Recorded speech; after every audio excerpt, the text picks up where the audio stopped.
Okay, we're going to solve quadratic equations using the square root property. So this applies to quadratic equations that have the form x squared equals some number. So let's just call it b.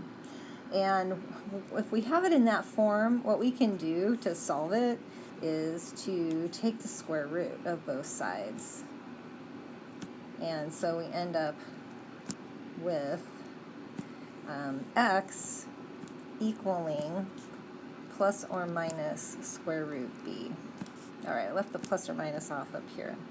So whenever we introduce a square root to an equation, we have to take into account that it could be the negative case or the positive case, right? Because if we square a negative square root b, we're going to end up with a positive b. And if we square a positive square root b, we're going to end up with a positive b. So it could be either positive or negative. Okay, so let's do an actual example. Okay, we've got x squared minus 25 equals 0. So this isn't in the form that we want, x squared equaling something, but if we add 25 to both sides, right, we end up with x squared equals 25. All right, and now we can apply that square root property by taking the square root of both sides. So we put a plus or minus out in front of the square root of 25. The square root of x squared is just x, and the square root of 25 is 5. So we get two solutions. So what this means, x equals plus or minus 5, it means x equals 5 and x equals negative 5. All right, so it just means there's two solutions. There's two numbers, two values, that if we plug it back into that equation, right, if we plug in 5, square it, minus 25, that equals 0.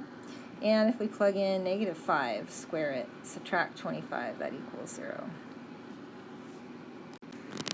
Okay, look at this example.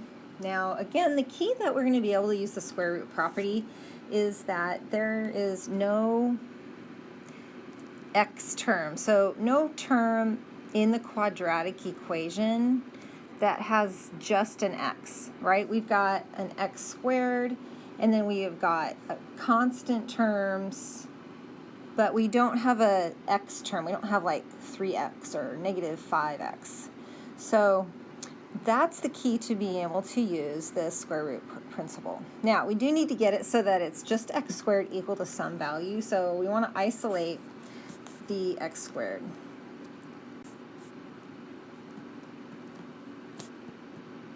Okay, so it's like we're solving for x squared. So we're going to add 10 to both sides to start off with.